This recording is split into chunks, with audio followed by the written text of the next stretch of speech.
India Legal presents Courts Roundup.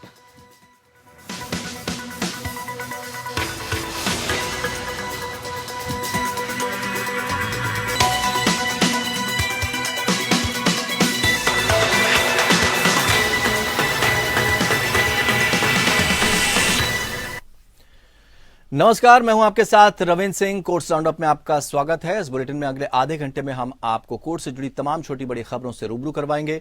Court की कार्रवाई और सुप्रीम कोर्ट से लेकर हाई कोर्ट और लोअर कोर्ट्स तक के फैसलों को आपके सामने रखेंगे। आगे बढ़ने से पहले एक नजर डालते हैं सुर्खियों पर। जजों की नियुक्ति मामलों पर नाराज हुआ सुप्रीम कोर्ट। सरकार से पूछा, कॉलेजियम की सिफारिश के बावजूद जजों की नियुक्ति क्यों नहीं? केंद्र कानून का करे पालन। नियुक्तियां नहीं होंगी तो सिस्टम कैसे करेगा काम? सुप्रीम कोर्ट ने 6 महीने में राजधानी अमरावती का निर्माण पूरा करने के आंध्र प्रदेश उच्च न्यायालय के निर्देश पर लगाई रोक। आंध्र प्रदेश सरकार की याचिका पर किया नोटिस जारी। अपील में आंध्र प्रदेश हाईकोर्ट के फैसले को दी गई है चुनौती। जबरन धर्मांतरण को रोकने के मामले में केंद्र सरकार ने सुप्रीम कोर्ट में किया जवाब दाखिल। कहा, जबरन धर्मांतरण रोकने के लिए कानून बनाने की है जरूरत।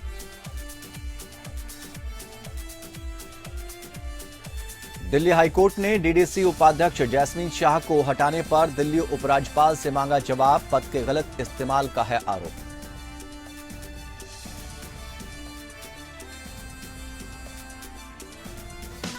India Legal presents Courts Roundup.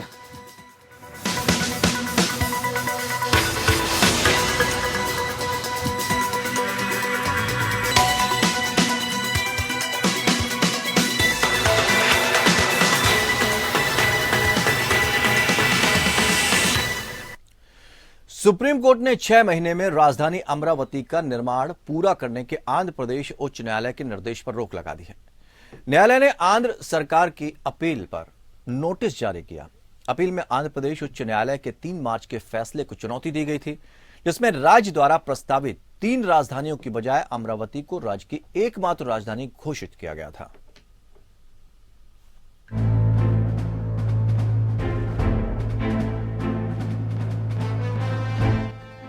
Andhra Pradesh में राजधानी बनाए जाने के मामले में सुप्रीम कोर्ट में सुनवाई हुई। सुप्रीम कोर्ट ने आंध्र प्रदेश सरकार की एक अपील पर केंद्र सरकार और अन्य प्रतिवादियों से जवाब मांगा।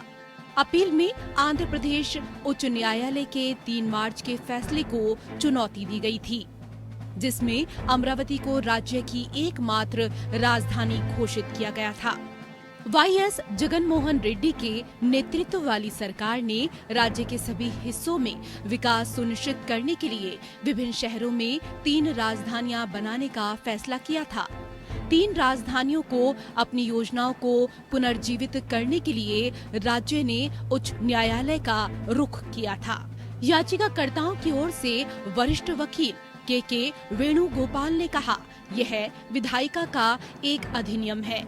अगर आप चाहते हैं कि वो एक ही मुद्दे पर जाएं और ट्राइफिकेशन या 3 हिस्सों की वैधता में जाएं, तो आप विधायिका की शक्ति में हस्तक्षेप कर रहे हैं। यह पूरा मुद्दा शक्ति और विधायी क्षमता को अलग करने का है। के वेणुगोपाल ने कहा, यह पूर्ण रूप से अकेडमी से जुड़ा हुआ मामला है। सुप्रीम कोर्ट ने माना है कि अदालतें अकादमिक मुद्दों में नहीं जा सकती हैं। यह पूर्ण रूप से अकादमिक मुद्दा है। उन्होंने कहा, संविधान विशेष रूप से कहता है कि राष्ट्रपति तय करेंगे कि सरकार की सीट कहां होगी। यह पूर्ण रूप से शासन का मामला है। हाईकोर्ट इस मामले को तय नहीं कर सकता। हाईकोर्ट यह नहीं कह सकता कि विधानसभा के पास कानून पारित करने की क्षमता नहीं है। हाईकोर्ट अमरावती को राजधानी बनाने के लिए आदेश जारी किया है। उन्होंने कहा कि जब मामला कोर्ट में लंबित था, तभी सरकार ने अपने आदेश को वापस ले लिया था, जिसके बाद अब इस मामले में कुछ नहीं बचता है। सुनवाई के बाद सुप्रीम कोर्ट ने आंध्र प्रदेश सरकार की याचिका पर नोटिस जारी किया। याचिका में राज्य की राजधानी अमरावती को घोषित करने वाले हाई कोर्ट के फैसले को चुनौती दी गई है। सुप्रीम कोर्ट ने हाई कोर्ट के उस फैसले पर भी रोक लगा दी है जिसमें राजधानी के लिए निर्माण कार्य को 6 माह में पूरा करने का आदेश दिया गया था।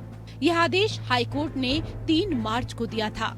विशाखापत्तनम में प्रशासनिक राजधानी, कुरनूल में न्यायिक राजधानी और अमरावती में विधायी राजधानी प्रस्तावित की, लेकिन इस कदम को चुनौती देने वाले उच्च न्यायालय के समक्ष दायर कई याचिकाओं के कारण यह अमल में लाने में विफल रही। राज्य सरकार द्वारा 3 राजधानियों के प्रस्तावित गठन को अमरावती के किसानों ने चुनौती दी थी।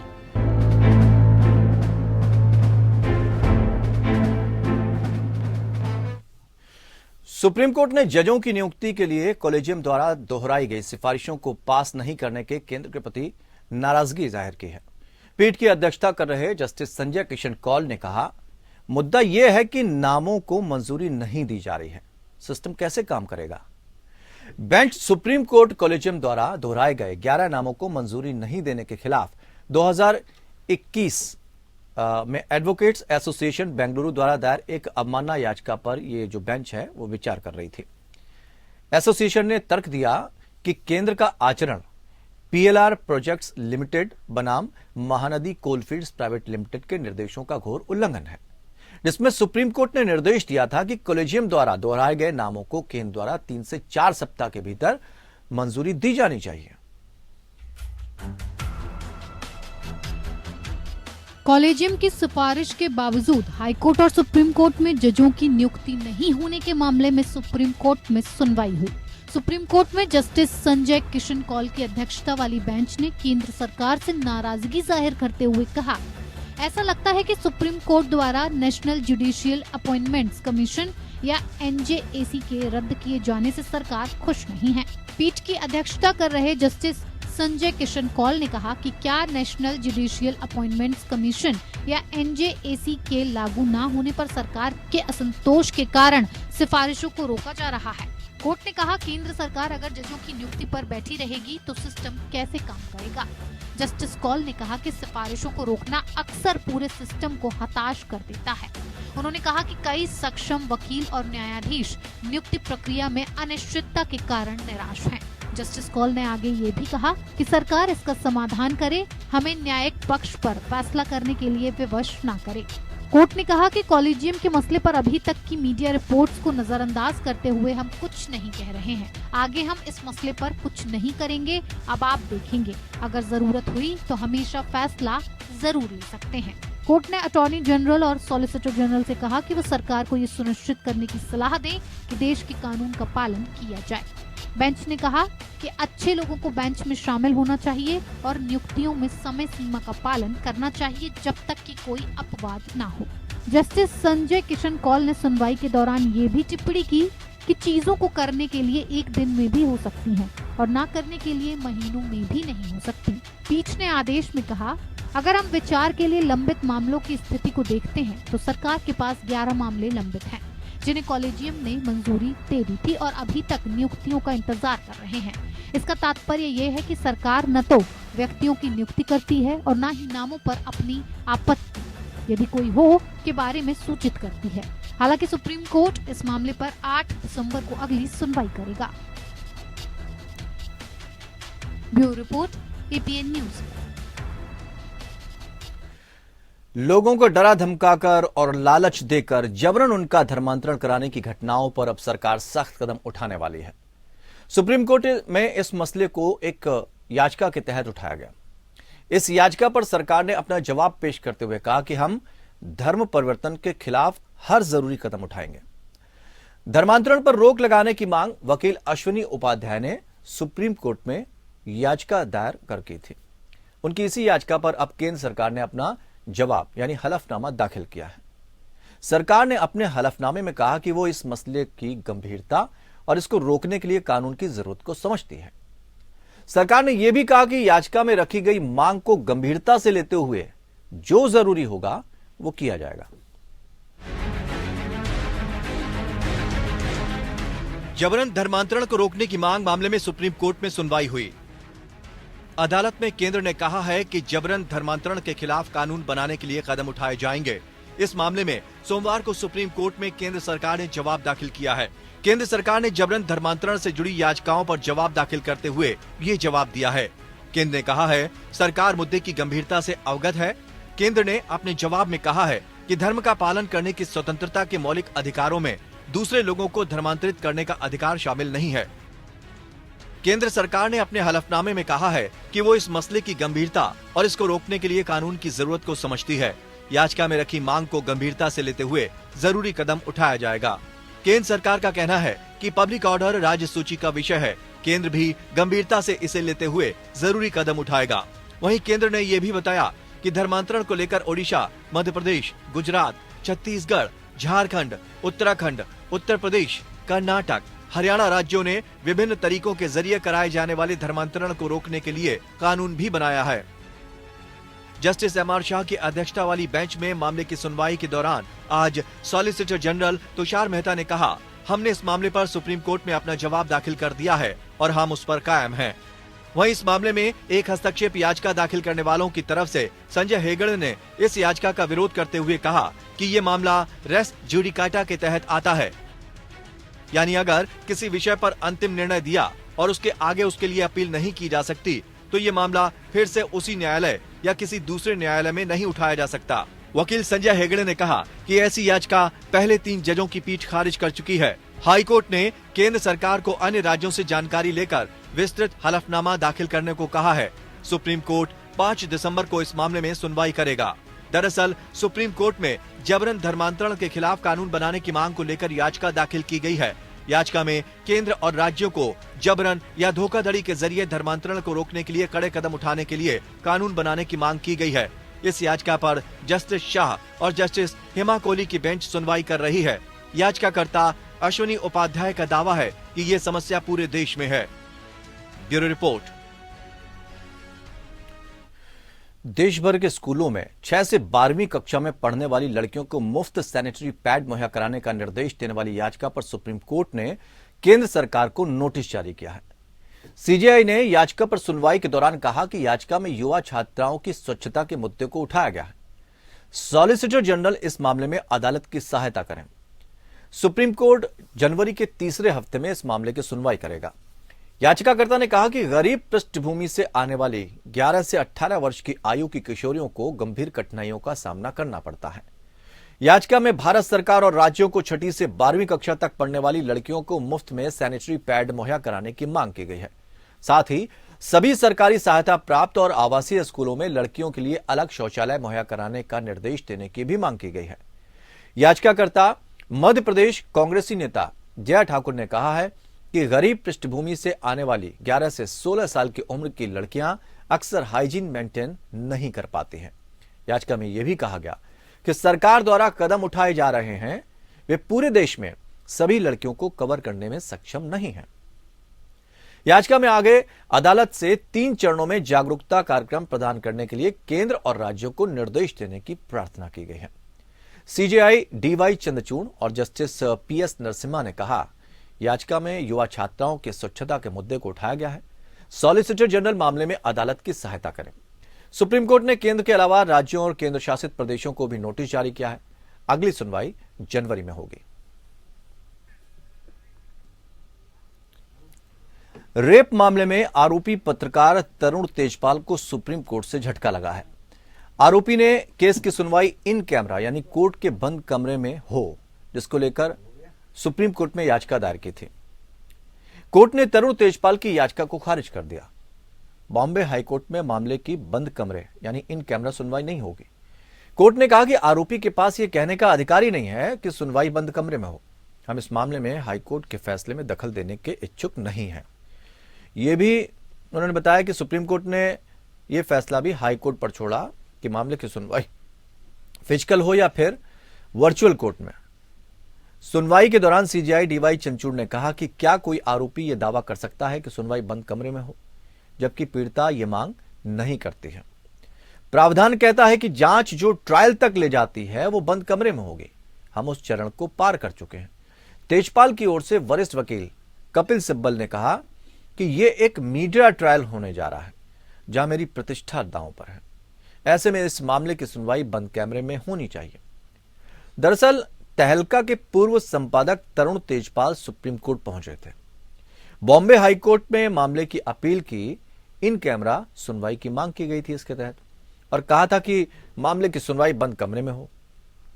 पत्रकार तरुण तेजपाल ने बॉम्बे हाईकोर्ट में याचिका दाखिल कर 2013 के रेप मामले में उन्हें बरी करने के खिलाफ गोवा सरकार द्वारा दायर अपील पर इन कैमरा सुनवाई का अनुरोध किया था, जिसे हाईकोर्ट ने 24 नवंबर 2021 को खारिज कर दिया था। तेजपाल की दलील थी कि बरी करने के आदेश के खिलाफ अपील पर पीड़िता की तरह आरोपी की भी पहचान को संरक्षित करने की जरूरत है।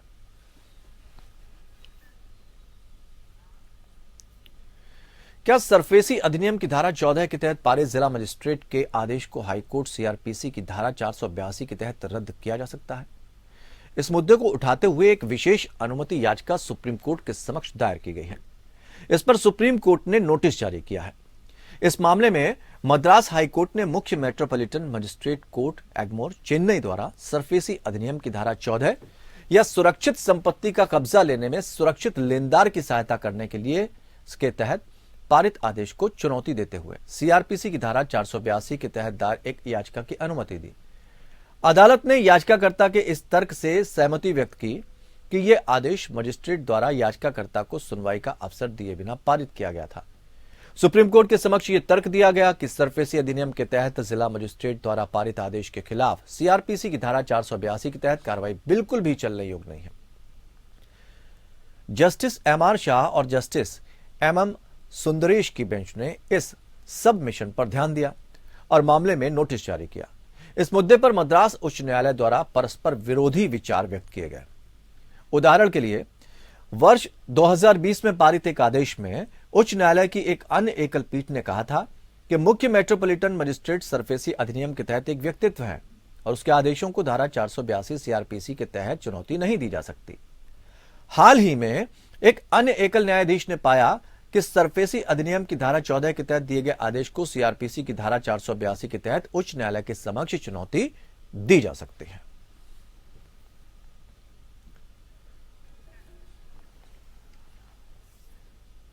डीडीसी उपाध्यक्ष के रूप में जैस्मीन शाह को हटाए जाने पर दायर याचिका में दिल्ली उच्च न्यायालय ने दिल्ली के उप राज्यपाल विनय कुमार सक्सेना से जवाब मांगा है।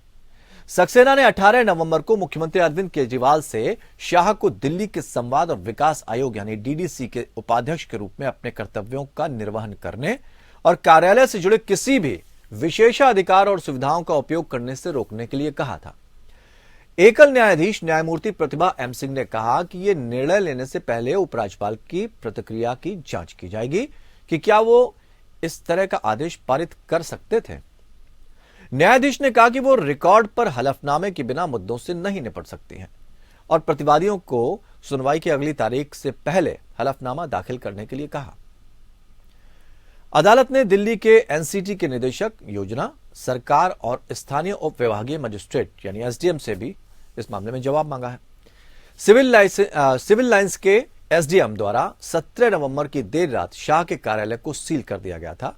एलजी की ओर से पेश अतिरिक्त सॉलिसिटर जनरल संजय जैन ने अदालत को बताया कि मामले में बड़े मुद्दे शामिल हैं। हालांकि दिल्ली सरकार के वकील ने अदालत को बताया कि शाह को हटाने के सक्सेना के अनुरोध को स्वीकार नहीं किया गया है। योजना विभाग को शाह के कार्यालय को बंद करने और उन्हें दी गई सुविधाओं को वापस लेने के अपने आदेश को रद्द करने का भी आदेश दिया गया है। भारतीय जनता पार्टी सांसद परवेश सिंह वर्मा द्वारा शाह पर स्थापित प्रक्रियाओं का उल्लंघन कर राजनीतिक लाभ के लिए आपके आधिकारिक प्रवक्ता के रूप में कार्य करने का आरोप लगाने के बाद एलजी पर यह कार्रवाई हुई थी।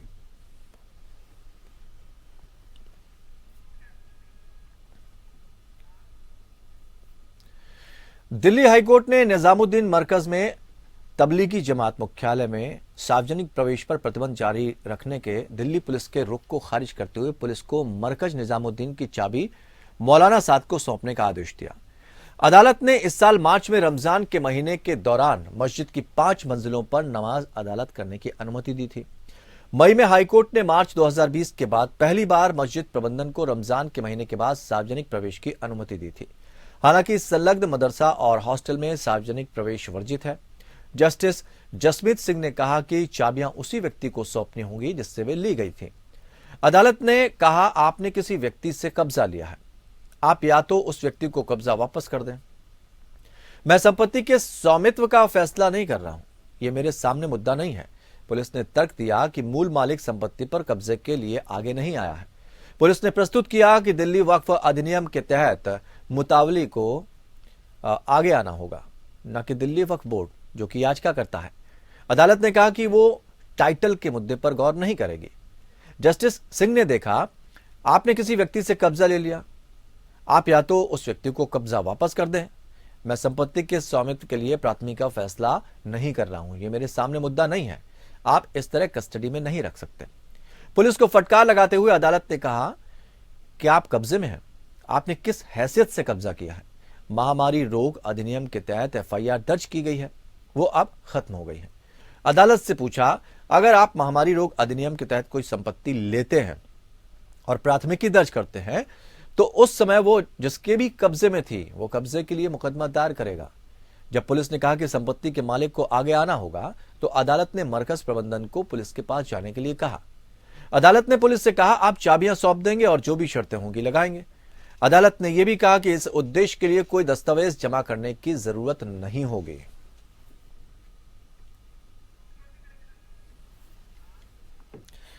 तो कोर्ट्स राउंडअप में फिलहाल इतना ही, लेकिन खबरों का सफर लगातार जारी रहेगा। जुड़े रहिए हमारे साथ। India Legal presents Courts Roundup.